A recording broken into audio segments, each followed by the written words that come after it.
Hello everyone, आज हम हिंदी पढ़ेंगे स्टैंडर्ड 5th। क्वेश्चन 5, नीचे दिए गए चित्र को देखकर कहानी बनाइए। बच्चों यहाँ पे डिफरेंट पिक्चर्स दिए हैं, उससे देखकर क्या करना है, स्टोरी बनानी है। आपने ये स्टोरी शायद सुनी ही होगी, चलो देखते हैं। एक गांव था, गांव का नाम क्या था, रामपुर।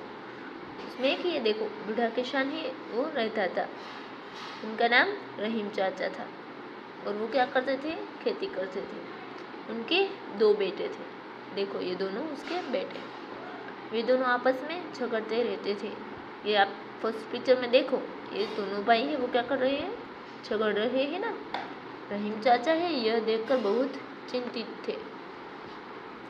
ये बात देखकर देखो यहाँ पर रहीम चाचा कैसे दिखाई रहे हैं, परेशान नजर आ रहे हैं ना। फिर उन्होंने अपने बेटे को बहुत समझाया पर उस पर कोई असर हुआ नहीं, यानी कि ये जो कहते थे वो दोनों सुना कर देते थे और दोनों पूरे दिन झगड़ते ही रहते थे। अब सेकंड ड्राइंग देखो। फिर एक दिन है रहीम चाचा को एक उपाय सूझा। ये समस्या उसे कैसे हल करें कि दोनों भाई ही वो मिलजुल कर नहीं रह रहे थे पर वो झगड़ा ही कर रहे थे। तो उन्होंने क्या किया, अपने दोनों बेटों को अपने पास बुलाया। फिर बड़े बेटे को कहा कि वो एक लकड़ी का गट्ठर लेके आए। फिर बड़ा बेटा है, देखो यहाँ पे सेकंड ड्राइंग में, वो लकड़ी का गट्ठर लेके आया है। फिर रहीम चाचा ने दोनों को गट्ठर खोलकर एक एक लड़की, देखो यहाँ पे थर्ड में रहीम चाचा है, ये गट्ठर था वो देखो यहाँ पे खोल दिया है। फिर यहाँ पे थर्ड में क्या कहा, उसने दोनों बेटे को एक एक लकड़ी है वो तोड़ने के लिए दे दी। फिर दोनों बेटे हैं, दोनों भाई ने क्या किया, वो आसानी से एक एक लकड़ी है वो तोड़ डाली। अब रहीम चाचा ने क्या कहा, दोनों को ये पूरा लकड़ियों का गट्ठर है वो तोड़ने के लिए दे दिया।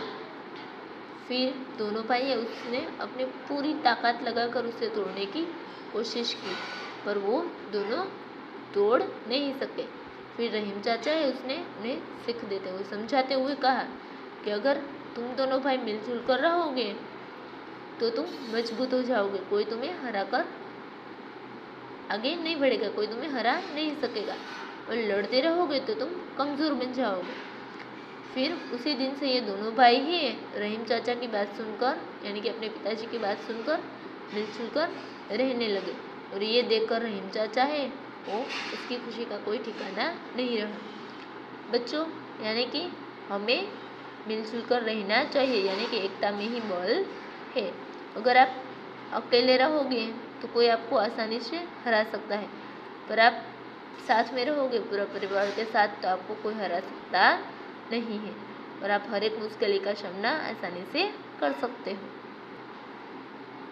Thank you.